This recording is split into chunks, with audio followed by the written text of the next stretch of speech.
Bank সম্পর্কিত resolution ক্ষমতা প্রয়োগ এবং এতৎ সংক্রান্ত বিষয়ে বিধান প্রণয়নকল্পে আনিত একটি বিল, ব্যাংক রেজুলেশন বিল 2026 এই মহান সংসদে উত্থাপনের জন্য অনুমতি প্রার্থনা করছি।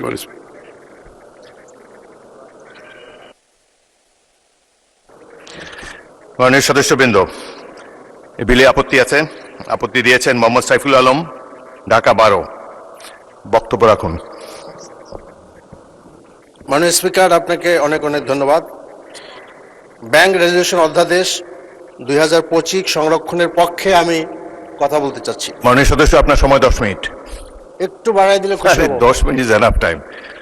আচ্ছা, আপনার মাধ্যমে মহান সংসদের সামনে আজ আমি দাঁড়িয়েছি একটি গুরুত্বপূর্ণ বিষয়ে কথা বলতে। সেটি হলো ব্যাংক রেজুলেশন অধ্যাদেশ 2025 সংরক্ষণের অপরিহার্যতা। আদেশটি শুধু একটি আইনি দলিল নয়, এটি বাংলাদেশের কোটি কোটি সাধারণ মানুষের কষ্টার্জিত সঞ্চয়ের নিরাপত্তা কবচ, দেশের অর্থনৈতিক মেরুদণ্ড রক্ষার হাতিয়ার এবং ব্যাংক লুটপাটকারীদের বিরুদ্ধে রাষ্ট্রের সুনির্দিষ্ট আইনি প্রতিঘাত। মাননীয় স্পিকার, বর্তমান সরকার এই অধ্যাদেশটি বাতিল বা সংশোধন করার প্রস্তাব করেছেন।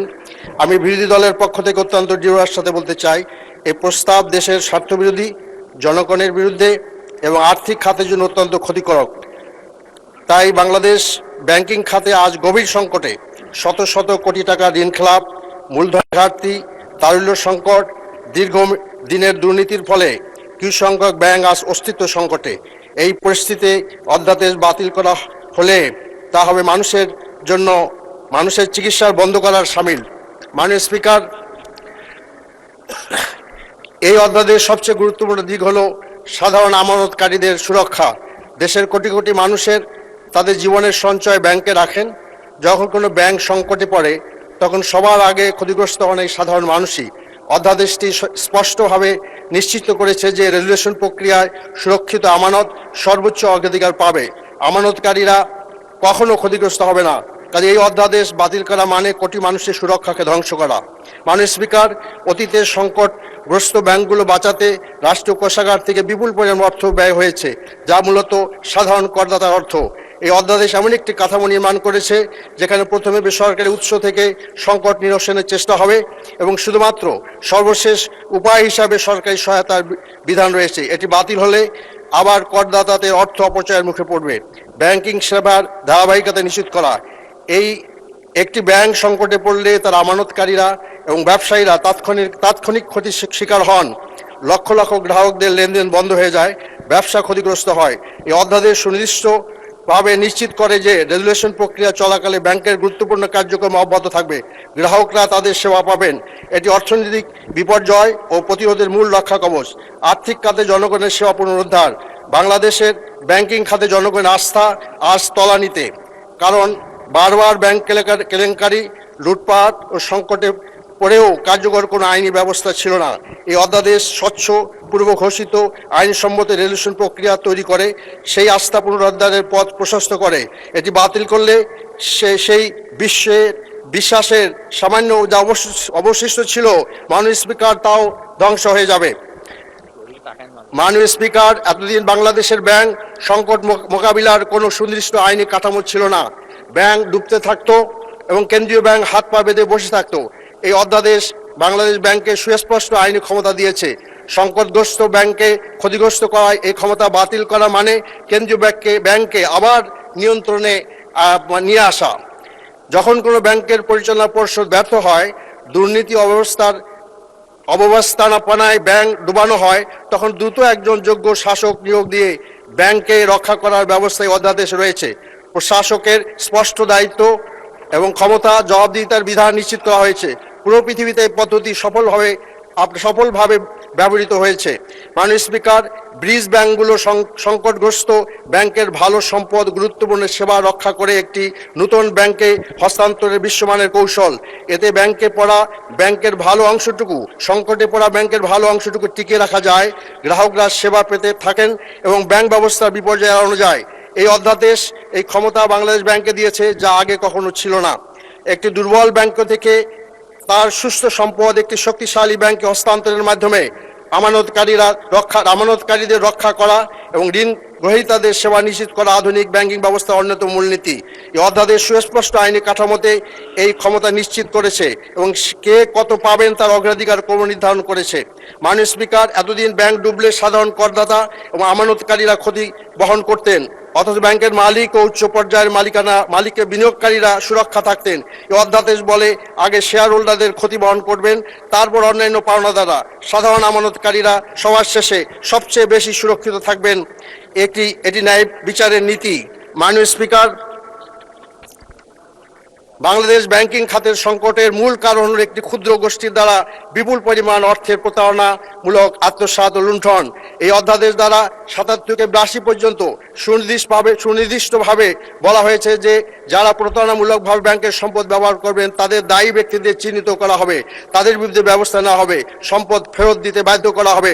মাননীয় স্পিকার, শুধু শাস্তি দেওয়া নয়, লুণ্ঠিত অর্থ ফেরত আনাও জরুরি।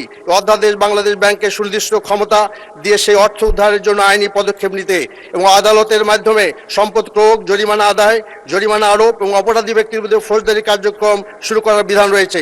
এই অধ্যাদেশ বাতিল হলে লুটেরারা আইনের ফাঁকে পালিয়ে যাবে। মাননীয় স্পিকার, বাংলাদেশ ব্যাংক লুটের একটি সাধারণ কৌশল হলো বেনামি মালিকানা এবং জটিল কর্পোরেট কাঠামোর আড়ালে থেকে ব্যাংক নিয়ন্ত্রণ করা।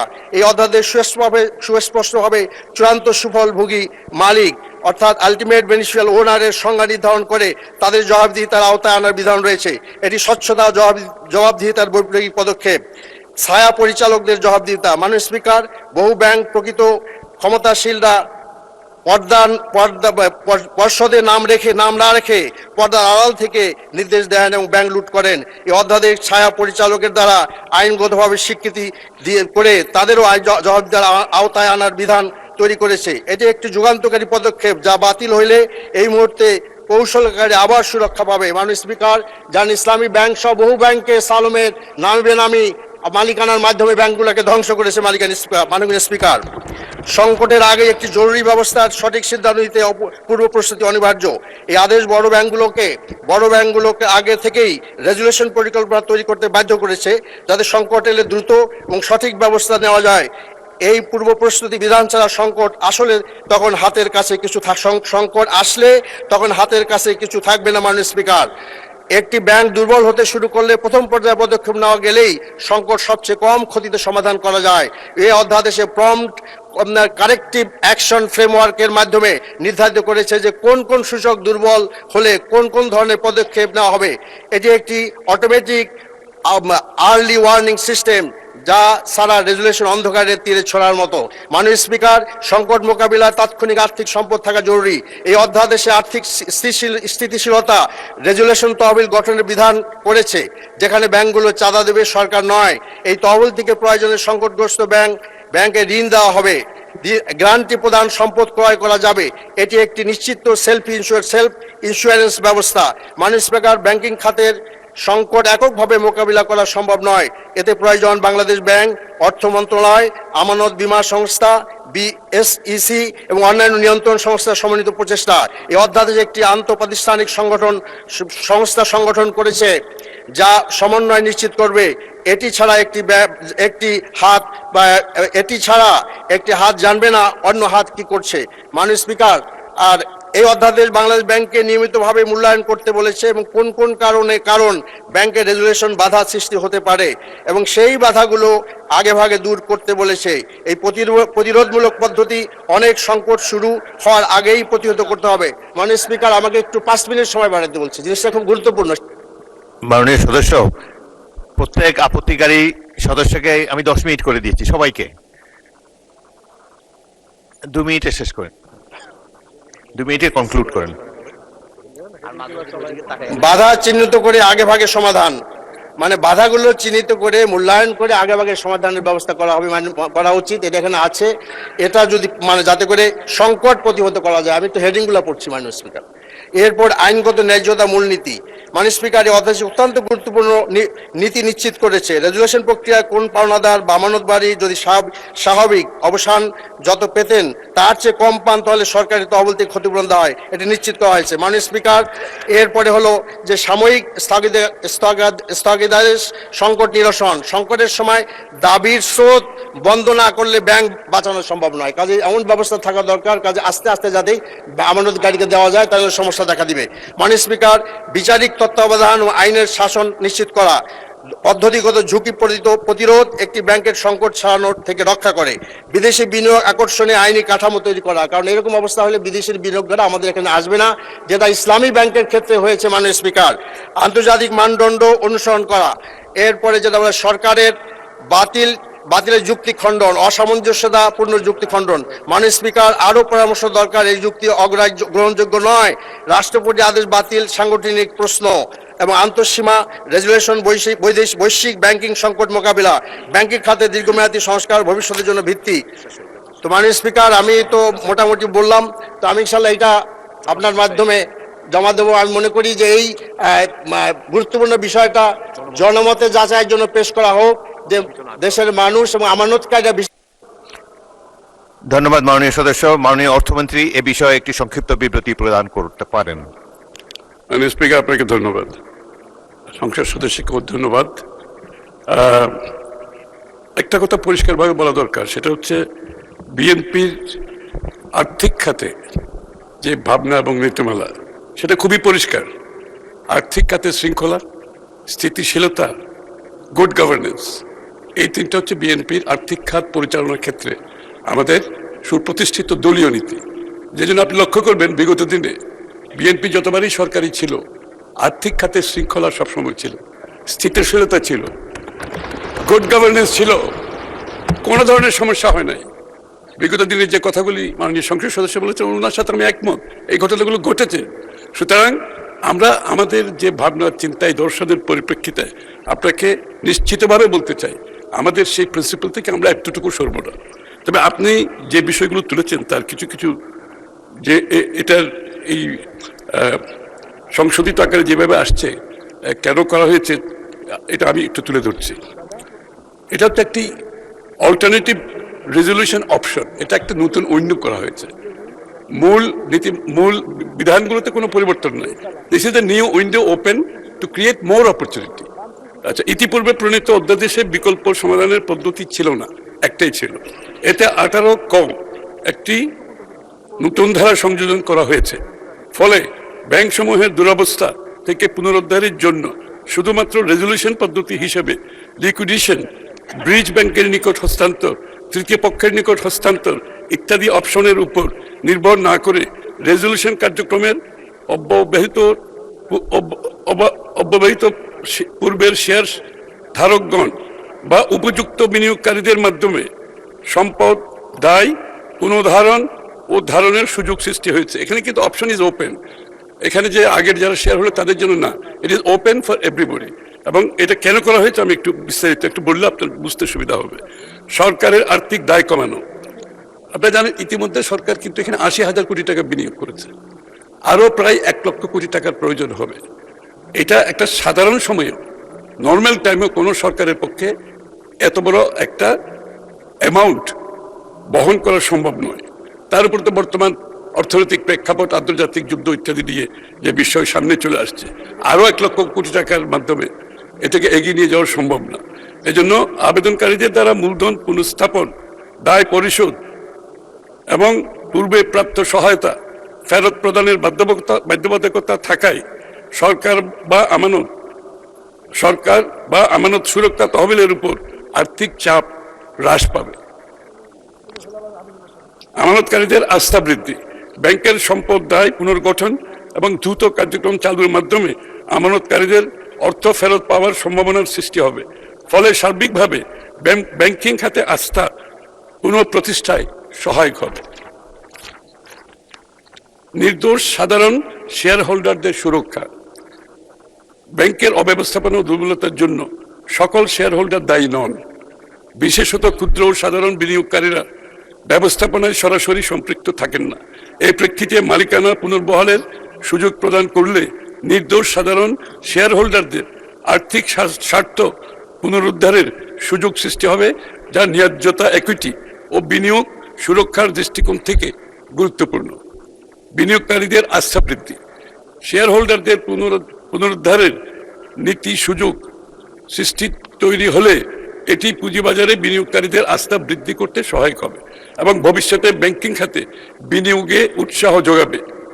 বাজার ভিত্তিক সমাধান, মার্কেট বেস সলিউশন, সরকারি হস্তক্ষেপের পরিবর্তে বেসরকারি উদ্যোগ ও পুঁজি সংযোজনের মাধ্যমে সমস্যার সমাধান করায় প্রতিযোগিতার সুযোগ তৈরি হবে, যা একটি বাজার ভিত্তিক ও টেকসই পদ্ধতি হিসেবে বিবেচিত হবে। সম্পদের মূল্য সংরক্ষণ, লিকুইডেশনের ক্ষেত্রে সম্পদের মূল্য কমে যাওয়ার ঝুঁকি থাকে, যে কোনো লিকুইডেশনের ক্ষেত্রে। এই ধারার মাধ্যমে ব্যাংক সমূহকে সচল রেখে পুনর্গঠন করলে সম্পদের প্রকৃত অর্থনৈতিক মূল্য সংরক্ষণ করা সম্ভব। কর্মসংস্থান ও অর্থনৈতিক কার্যক্রম বজায় রাখা, ব্যাংক সচল থাকলে কর্মচারীদের চাকরি, সংশ্লিষ্ট অর্থনৈতিক কার্যক্রম অব্যাহত থাকবে, যা সামাজিক ও অর্থনৈতিক স্থিতিশীলতা বজায় রাখতে সহায়ক হবে। মাননীয় স্পিকার, আমার মনে হয় আমার এতটুকু বক্তব্য। আমার মনে হয় এরপরে যদি আমি ধন্যবাদ করার সুযোগ পাই। ধন্যবাদ মাননীয় মন্ত্রী। অনুরোধ করছি।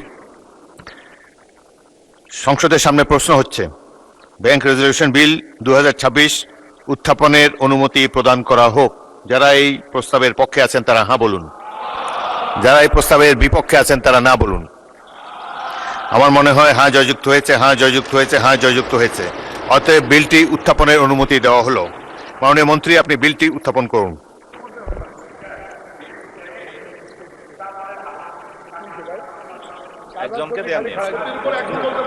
একজন বলতে পারে, আপত্তি একজনই দিতে পারে।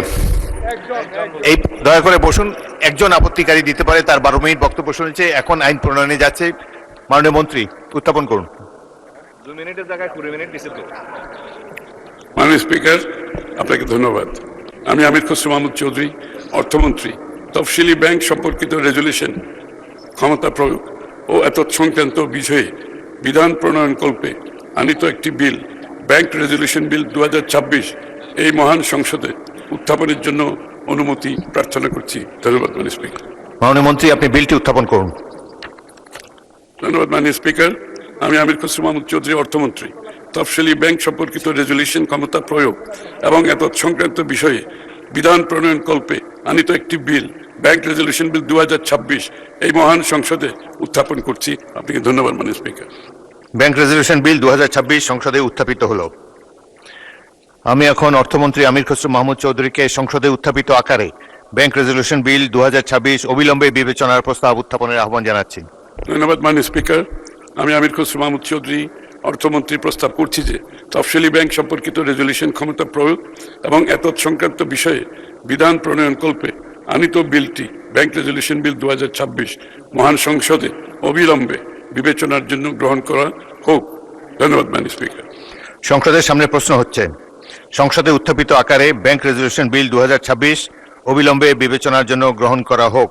যারা এই প্রস্তাবের পক্ষে আছেন তারা হ্যাঁ বলুন, যারা এই প্রস্তাবের বিপক্ষে আছেন তারা না বলুন। আমার মনে হয় হ্যাঁ জয়যুক্ত হয়েছে, হ্যাঁ জয়যুক্ত হয়েছে, হ্যাঁ জয়যুক্ত হয়েছে। অতএব সংসদে উত্থাপিত আকারে ব্যাংক রেজলিউশন বিল 2026 অবিলম্বে বিবেচনার জন্য গৃহীত হলো।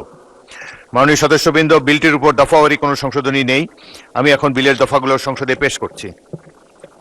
সংসদের সামনে প্রশ্ন হচ্ছে, বিলের দফা 2, 3, 4, 5, 6, 7, 8, 9, 10, 11, 12, 13, 14, 15, 16, 17, 18, 19, 20, 21, 22, 23, 24, 25, 26, 27, 28, 29, 30, 31, 32, 33, 34, 35, 36, 37, 38, 39, 40, 41, 42, 43, 44, 45, 46, 47, 48, 49, 50, 51, 52, 53, 54, 55, 56, 57, 58, 59, 60, 61, 62, 63, 64, 65, 66, 67, 68, 69, 70, 71, 72, 73, 74 ও 75 এই বিলের অংশ হিসাবে গ্রহণ করা হোক। যারা এই প্রস্তাবের পক্ষে আছেন তারা হ্যাঁ বলুন, যারা এই প্রস্তাবের বিপক্ষে আছেন তারা না বলুন। আমার মনে হয় হ্যাঁ জয়যুক্ত হয়েছে, হ্যাঁ জয়যুক্ত হয়েছে, হ্যাঁ জয়যুক্ত হয়েছে। অতএব বিলের দফা 2, 3, 4, 5, 6, 7, 8, 9, 10, 11, 12, 13, 14, 15, 16, 17, 18, 19, 20, 21, 22, 23, 24, 25, 26, 27, 28, 29, 30, 31, 32, 33, 34, 35, 36, 37, 38, 39, 40, 41, 42, 43, 44, 45, 46, 47, 48, 49, 50, 51, 52, 53, 54, 55, 56, 57, 58, 59, 60, 61, 62, 63, 64, 65, 66, 67, 68, 69, 70, 71, 72, 73, 74 ও 75 এই বিলের অংশ হিসাবে গৃহীত হলো। বিলের এক দফা, বলবৎকরণ দফা, প্রস্তাবনা, প্রয়োগ ও প্রবর্তন এবং শিরোনামা এই বিলের অংশ হিসাবে গ্রহণ করা হোক। যারা এই প্রস্তাবের পক্ষে আছেন তারা হাঁ বলুন। যারা এই প্রস্তাবের বিপক্ষে আছেন তারা না বলুন। আমার মনে হয় হাঁ জয়যুক্ত হয়েছে, হাঁ জয়যুক্ত হয়েছে, হাঁ জয়যুক্ত হয়েছে। অতএব বিলের এক দফা, বলবৎকরণ দফা, প্রস্তাবনা, প্রয়োগ ও প্রবর্তন এবং শিরোনামা এই বিলের অংশ হিসাবে গৃহীত হলো। মাননীয় অর্থমন্ত্রী, আপনি বিলটি পাশ করার প্রস্তাব উত্থাপন করতে পারেন। ধন্যবাদ মাননীয় স্পিকার। আমি আমির খসরু মাহমুদ চৌধুরী, অর্থমন্ত্রী, প্রস্তাব করছি যে তফসিলি ব্যাংক সম্পর্কিত রেজলিউশন ক্ষমতা প্রয়োগ এবং এতৎ সংক্রান্ত বিষয়ে বিধান প্রণয়নকল্পে আনিত বিলটি ব্যাংক রেজলিউশন বিল 2026 মহান সংসদে উত্থাপিত আকারে পাশ করা হোক। ধন্যবাদ মাননীয় স্পিকার। সংসদের সামনে প্রশ্ন হচ্ছে, সংসদে উত্থাপিত আকারে ব্যাংক রেজলিউশন বিল 2026 পাশ করা হোক। যারা এই প্রস্তাবের পক্ষে আছেন তারা হাঁ বলুন। যারা এই প্রস্তাবের বিপক্ষে আছেন তারা না বলুন। আমার মনে হয় হাঁ জয়যুক্ত হয়েছে, হাঁ জয়যুক্ত হয়েছে, হাঁ জয়যুক্ত হয়েছে। অতএব সংসদে উত্থাপিত আকারে ব্যাংক রেজলিউশন বিল 2026 পাশ হলো।